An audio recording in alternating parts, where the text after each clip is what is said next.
Jai Radha Madhava Kunja Vihari.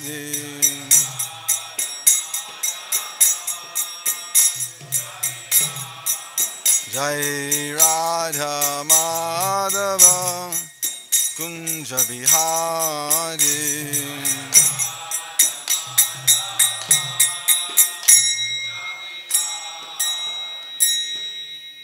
Jai Vishnupad Paramhansa Padiprajaka Charja Astatara Sri Sri Maharaj Divine Sabhai Charananam Bhakti Vedanta Swami Srila Prabhupada Ki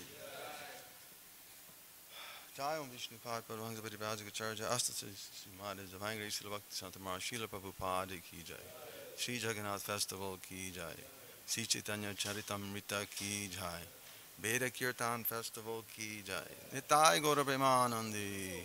All glories to the Samal devotees. All glories to the Samal devotees. All glories to the Samal devotees. All glories to Sri Guru and Sri Gauranga. Nama Om Vishnu Padaya Krishna Prasthaya Budare Srimati Bhakti Vedanta Swaminiti Namane Namaste Saraswati Deve Gauravani Pacharani Nirvishesha Shunyavadi Prastatari Shatarine.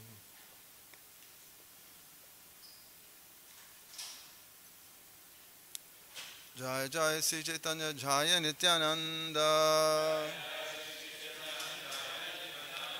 Jaya Dvaita Chandra Jaya Gaura Bhakta Vrinda Jai Jai Sri Chaitanya Jaya Nityananda Jaya Dvaita Chandra Jaya Gaura Bhakta Vrinda Jai Jai Sri Chaitanya Jaya Nityananda Jaya Dvaita Chandra Jaya Gaura Bhakta Vrinda.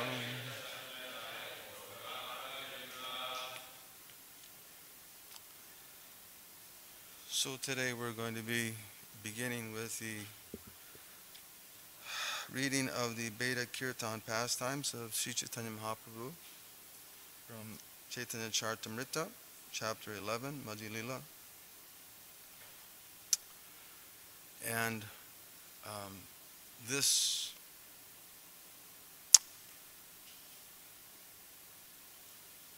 particular chapter is very significant. Srila Prabhupada makes that point later on,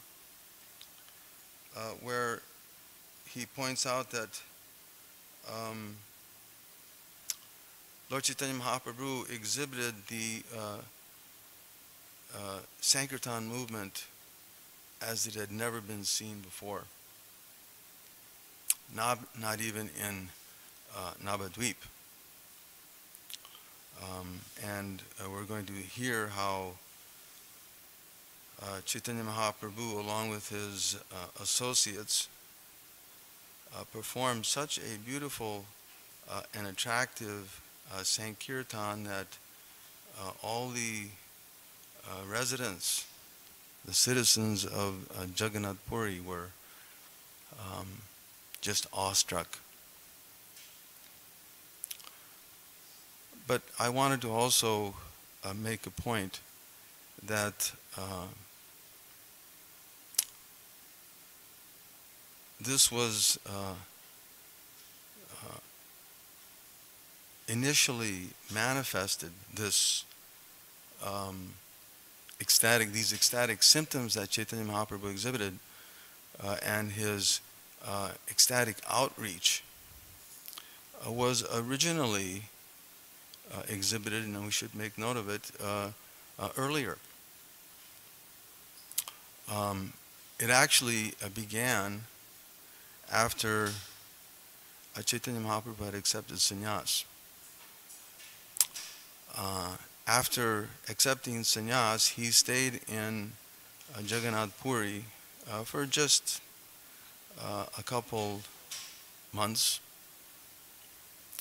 He liberated Sarvabhauma Bhattacharya, because Sarvabhauma had been under this impersonalistic notion.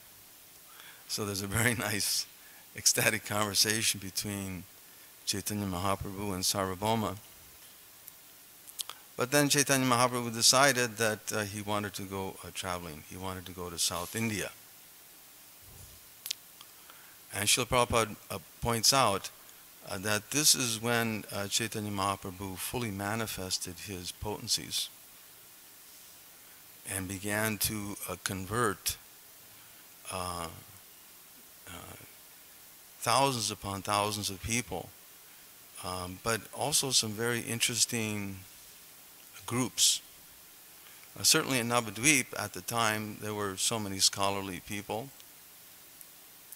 Navadvip was accepted as the one of the most important places for the execution of and understanding of Vaishnava culture. And scholars would always come, certainly. But Chaitanya Mahaprabhu didn't really manifest in such a broad way until he left and went to South India. So in previous chapters it's described how first Chaitanya Mahaprabhu went to Kurmakshetra, and this place is very renowned, considered a very sacred place. It has a very beautiful Kurma deity there. It's also the place where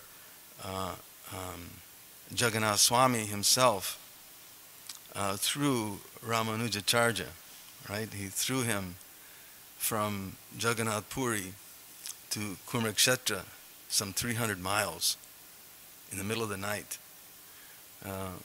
Ramanuja went to bed, and there was to be a debate, right? He was going to have a debate with the pujaris of Jagannath, and he was encouraging them to adopt the Narada Pancharatrika system. So the priests, Jagannath's servants, were so distraught that surely if we have to discuss with Ramanuja, we'll be defeated. But they wanted to keep the same rasa, the same mellow of service going with Jagannath Swami, accepting him as Lord Sri Krishna. But we know that the Sri Vaishnavas have a different awe and reverent attitude. So thinking like this, they prayed to Lord Jagannath that night. And when Ramanuja went to bed, he woke up and he found himself 300 miles away from where he was when he went to sleep. There's a very nice description of this in the Chaitanya Charitamrita Srila Prabhupada gives.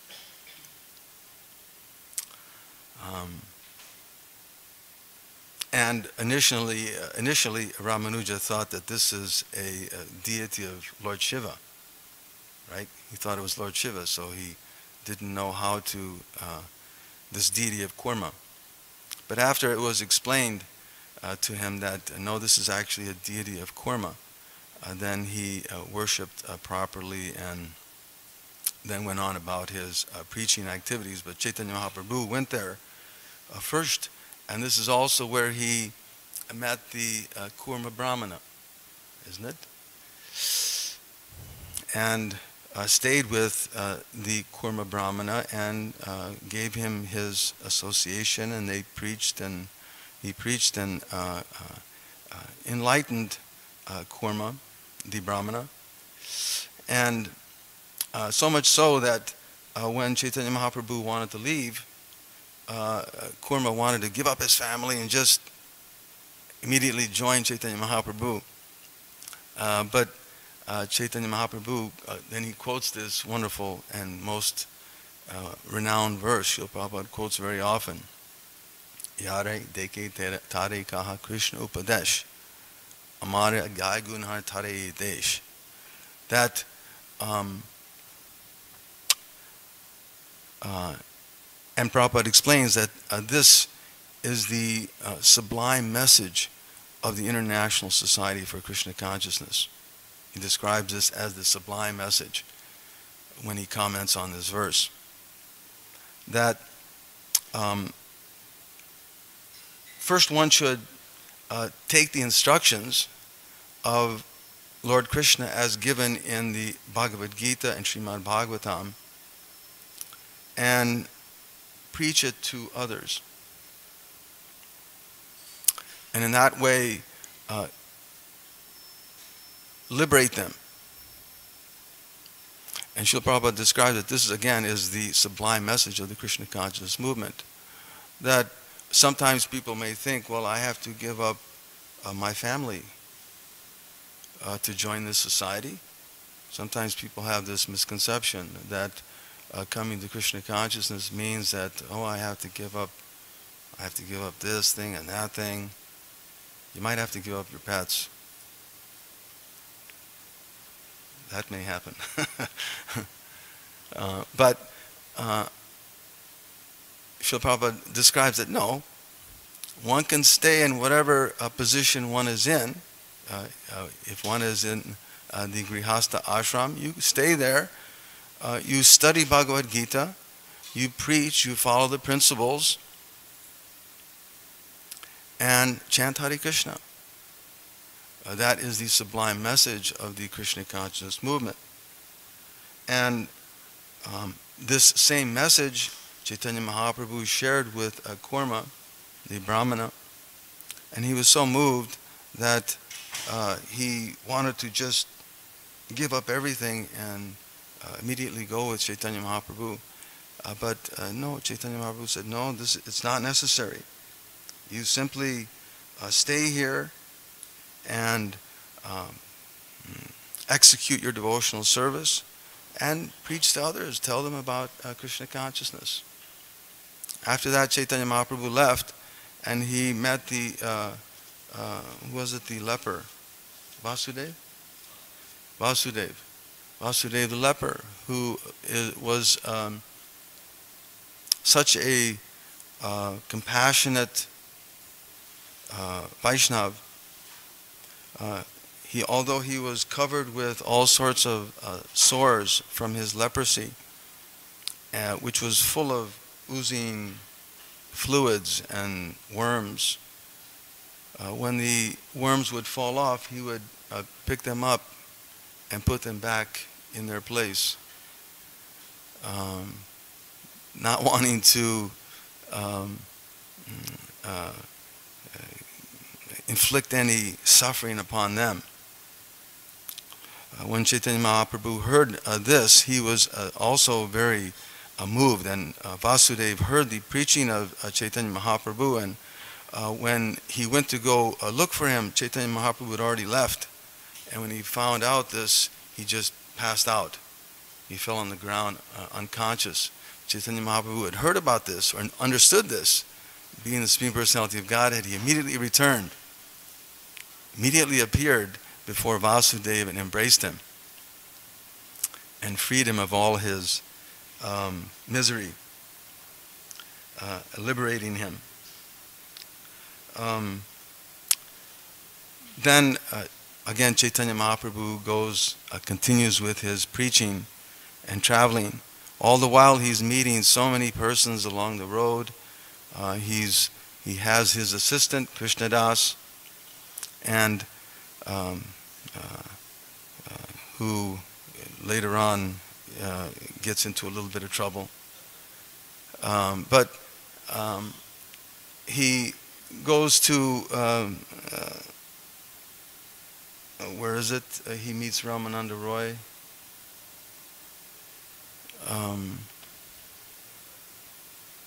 Along the Godavari River, correct. And actually he was advised by Sarvabhauma that you should go, if you go south, you should look for this Ramananda Roy. So when Chaitanya Mahaprabhu arrived at the Godavari, there was Ramananda Roy. They exchanged welcomes, and they began to discuss the progression, the levels of devotional service, which is very interesting. Srila Bhaktivinoda Thakur comments that the 5 questions that Chaitanya Mahaprabhu asked of Ramananda Roy during that time period that they were associating are compared to 5 gems, 5 precious metals, actually, 5 metals. And Srila Bhaktisiddhanta comments that those 5 metals are the 5 rasas. So those 5 metals being copper, bell, silver, gold, and touchstone. And their discussion was in a progressive way, going from the rasa of neutrality to the conjugal relationship of Radharani. So this is a very wonderful section of Chaitanya Charitamrita leading up to this, because Ramananda Roy later on, he meets Chaitanya Mahaprabhu when Chaitanya Mahaprabhu returns to Puri from this trip. After their discussion, Chaitanya Mahaprabhu tells Ramananda, you should retire. Give up this business here and come to Jagannath Puri, which we'll hear later on he does by approaching King Prataparudra and asking him to give him permission to resign, or wanting to resign, and giving permission to go and join Chaitanya. When Prataparudra heard the name Chaitanya, he said, of course, absolutely, you can leave and I'll give you full pension. Wouldn't that be incredible if someone could work and you tell your boss that I want to join the Krishna consciousness movement? Really? Well, let me give you a raise and go ahead and join the Hare Krishna movement. Wouldn't that be something? You can imagine the level of Krishna consciousness and devotion that's being exhibited here by King Prataparudra. And this is again going to be revealed in this particular chapter. So after discussing with Ramananda, the Lord continued in his travels, and he goes to Sri Rangam. And spends, this is also a very significant time period, he spends the Chaturmasya period with Venkatabhatta, who was a very exalted Sri Vaishnava, and they had wonderful discussions in the between the worship of Lakshmi Narayan and Radha and Krishna. So after their 4-month period, can you imagine having Chaitanya Mahaprabhu in your home for 4 months? During that Chaturmasya time period, Chaitanya Mahaprabhu preached and converted Venkata, who we also have a connection with because his son was Gopal Bhatta, who we understand as one of the 6 Goswamis, who we, as Gaudiya Vaishnavas, pray for guidance and protection. So it's very, very special. You can see how this is, it's incredible how Chaitanya Mahaprabhu's pastimes are so interconnected, intertwined, and they're so lovely, they're so attractive. So after he decides, after Chaturmasya, he decides that, okay, I'm leaving Venkatabhatta. He is so distraught that he pleads with Chaitanya Mahaprabhu, please you stay a little bit longer. But Chaitanya Mahaprabhu had in his mind that he wanted to continue his travels, and he walked away. And at that Venkata he falls down unconscious in separation. But the Lord, he's determined, he keeps on walking. And it's also interesting to note that in every way Chaitanya Mahaprabhu is exhibiting the perfect example that as a sannyasi he has certain responsibilities. As a grihasta he had certain responsibilities. As a sannyasi he also had certain responsibilities. And that was to immediately go out and start preaching.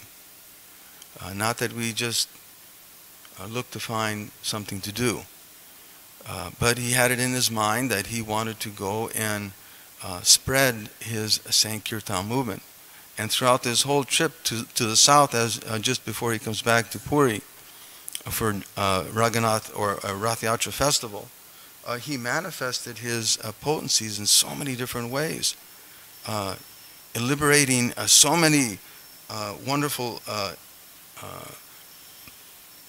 exalted Vaishnavas, bringing them to the understanding of the position of Radha and Krishna. After this, he meets Paramananda Puri, who we understand in Krishna Lila is Uddhava. So this also is a very wonderful exchange. He meets him near Madurai, and this whole section or a certain area of India is very beautiful and contains so many wonderful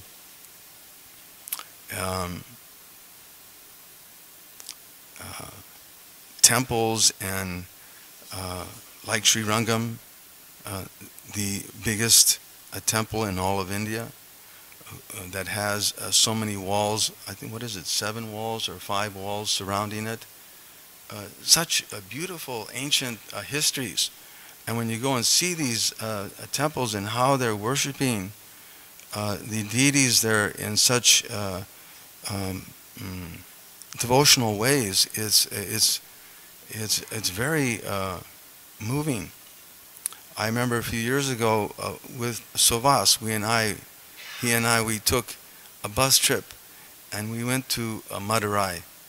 And before you go into the temple, they have this big elephant there, right? And you go there and you give some dakshin to the elephant, and the elephant touches you on the head, offers you benediction. And then just a short walk to the side, I heard some kirtan that was going on, and I went around a corner there, and there was this young little boy. He must have been 7 years old. He was getting his Brahminical initiation. So during the Brahminical initiation, they actually brand you, right? There's a little brand that is put on the shoulders. So this little boy, he's there crying, he's shivering, his father is there, and he's encouraging him, and the priest is there, and the priest takes this little firebrand and puts it on his shoulders, and the boy is just staunch. He's just determined as ever. It's such beautiful experiences. In Srila Prabhupada comments that in the south of India, most of our acharyas come from, isn't it? Madhvacharya, Ramanuja, the Alwars, full of beautiful, beautiful culture, and so attractive. So Chaitanya Mahaprabhu is traveling through all these areas, meeting these great souls. He travels to Rameshwaram and meets Parasaram. And there also he saves his servant Krishnadas, who gets confused by the Badaharis, who were some nomadic tribe, and he saves him by pulling him by his hair and drags him away as he's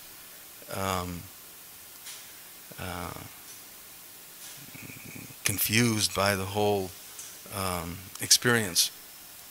He became attracted to their lives, to their lifestyles.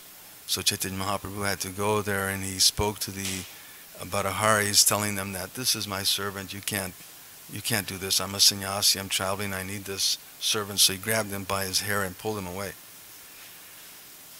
There also he visits the Adikeshava temple and finds a copy of the Brahma Samhita. And then he travels north again to Udupi and defeats the Tattvavadis. And then he goes over to Kanchi and defeats the Shaivites. And then also he defeats the Buddhists. Wonderful, wonderful pastime that this Buddhist sect their leader wanted to discuss with Chaitanya Mahaprabhu the merits of their impersonalist philosophies. So Chaitanya Mahaprabhu was discussing with them and ultimately defeated the leader. And they were quite morose. They were a little ashamed, embarrassed. They walked away. But then after that, they contrived some plan that what we'll do is we'll make some offering to him, but we'll offer contaminated food. Srila Prabhupada comments that it's not offered to Krishna, it's contaminated. So they came to Chaitanya Mahaprabhu with some plate of quote-unquote so-called prasadam, as they were offering, some bird flew out of the sky, came down from the sky, grabbed the plate, and dropped it on top of the head of the leader of the Buddhists, and he fell unconscious. And Chaitanya Mahaprabhu then instructs his followers, and it's an interesting pastime as well. Srila Prabhupada comments some very wonderful purports, but he comments how the disciples of this Buddhist leader, hearing Chaitanya Mahaprabhu instructed them that they should chant Hare Krishna, and by that instruction, hearing from Chaitanya Mahaprabhu, they became initiated. They became his initiates. And then he tells them to go and chant in the ear of this leader of yours, and he'll awaken. So that they did, and in reality, he became their disciple. So all of these wonderful exchanges are leading up to Chaitanya Mahaprabhu coming back and now manifesting in a very beautiful way this Veda Kirtan experience. So I think we still have a few more minutes. We'll at least read the introduction. It's such a beautiful summary.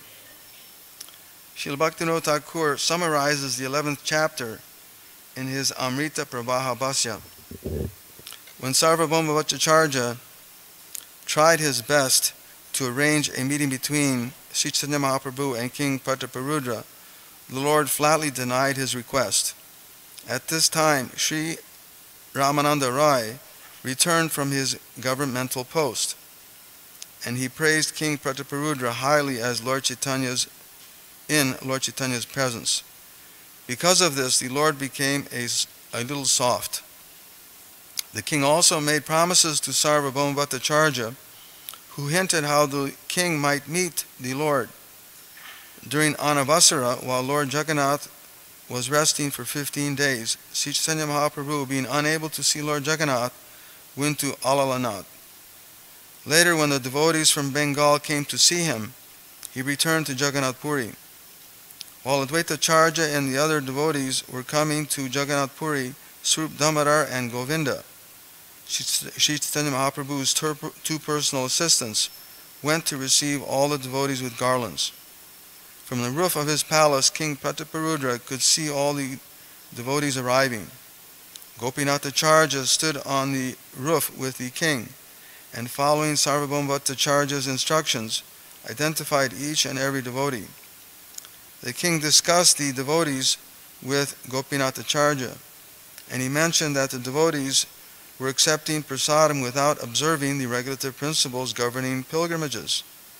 They accepted prasadam without having shaved, and they neglected to fast in a holy place.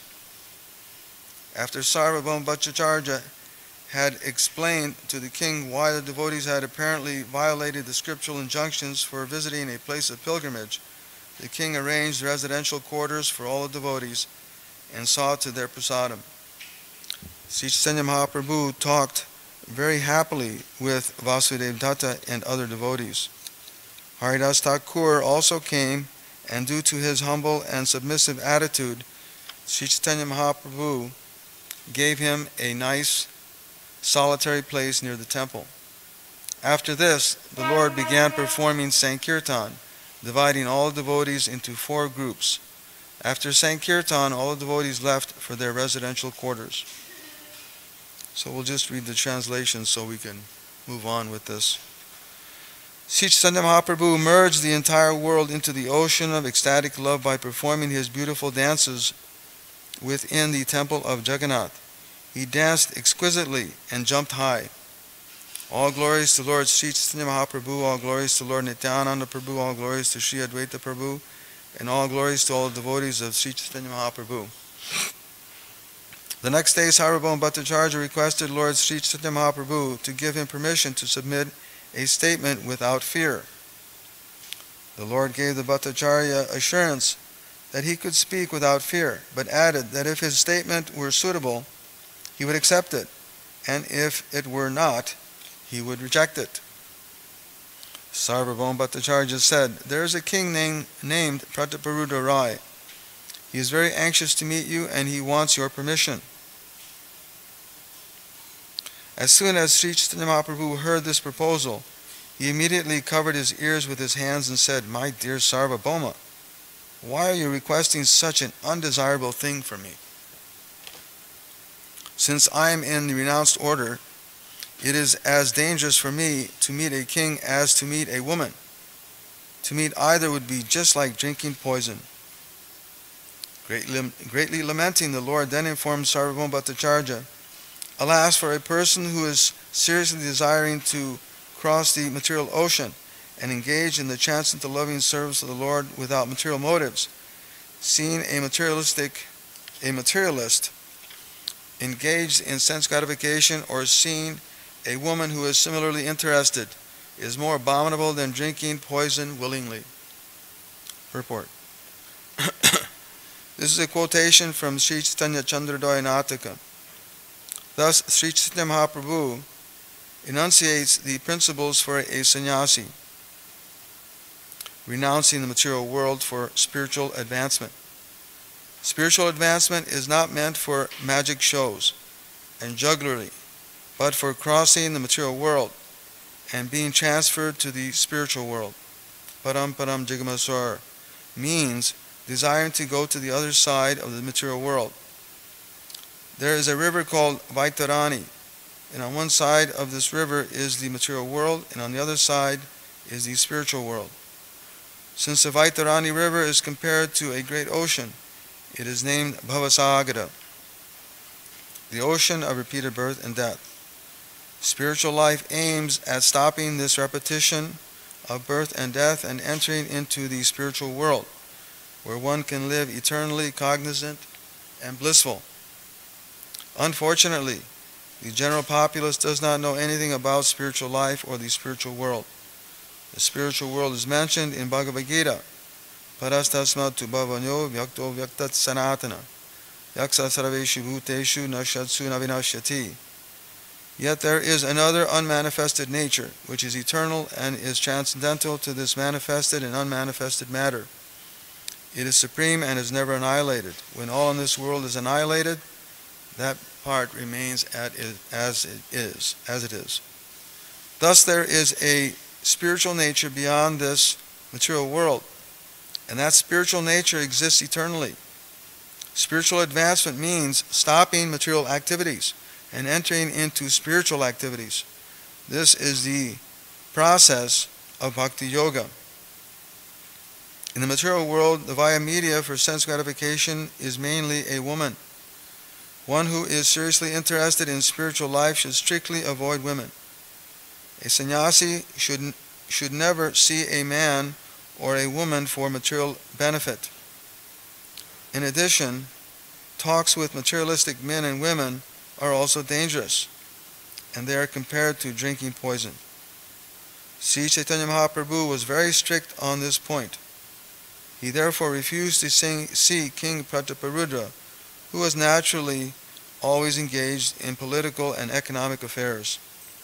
The Lord even refused to see the king despite the request of a personality like Sarvabhauma Bhattacharya, who was a devotee's intimate friend and devotee. Translation. Sarvabhauma Bhattacharya replied, "My dear king, what you have said is correct, but this king is not an ordinary king. He is a great devotee and servant of Lord Jagannath." Sri Chaitanya Mahaprabhu said, "Although it is correct that the king is a great devotee, he is still to be considered a venomous snake. Similarly, even though a woman be made of wood, one becomes agitated simply by touching her form." Purport. Sri Chanakya Pandit has stated in his moral instructions, "Tyaja durjana sangsarjam bhajasadu samagamam." This means that one has to abandon the association of materialistic people and associate with spiritually advanced people. However qualified a materialist may be, he is no better than a venomous serpent. Everyone knows that a snake is dangerous and poisonous, and when its hood is decorated with jewels, it is no less poisonous or dangerous. However qualified a materialist may be, he is no better than a snake decorated with jewels. One should therefore be careful in dealing with such materialists, just as one would be careful in dealing with a bejeweled serpent. Even though a woman is made of wood or stone, she becomes attractive when decorated. One becomes sexually agitated even by touching the form. Therefore, one should not trust his mind, which is so fickle that it can give way to enemies at any moment. The mind is always accompanied by 6 enemies, namely Kam, Krodh, Mada, Moha, Matsarya, and Bhaya. That is, lust, anger, intoxication, illusion, envy, and fear. Although the mind may be merged in spiritual consciousness, one should always be very careful in dealing with it, just as one is careful in dealing with a snake. One should never think that his mind is trained and that he can do whatever he likes. One interested in spiritual life should always engage his mind in the service of the Lord, so that the enemies of the mind, who always accompany the mind, will be subdued. If the mind is not engaged in Krishna consciousness at every moment, there is a chance that it will give way to its enemies. In this way, we become victims of the mind. Chanting the Hare Krishna Mahamantra engages the mind at the lotus feet of Krishna constantly. Thus, the mind's enemies do not have a chance to strike. Following Sri Chaitanya Mahaprabhu's example in these verses, we should be very careful in dealing with the mind, which should not be indulged in any circumstance. Once we indulge the mind, it can create havoc in this life, even though we may be spiritually advanced. The mind is specifically agitated through the association of materialistic men and women. Therefore, Sri Chaitanya Mahaprabhu, through his personal behavior, warns everyone to avoid meeting a materialistic person or a woman.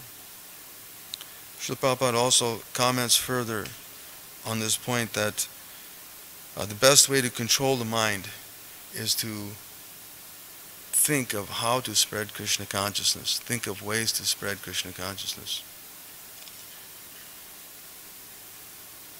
So, well, and are there any questions or comments? Aye. Shri Chaitanya Charitamrita ki jai. Srila Prabhupada ki jai.